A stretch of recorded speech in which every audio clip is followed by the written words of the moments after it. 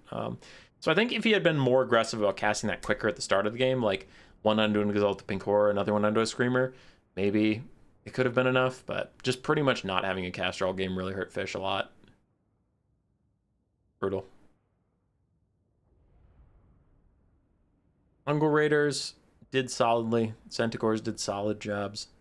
Tuskor Chariots did fine. Zongors, the beloved Zongors, doing good work.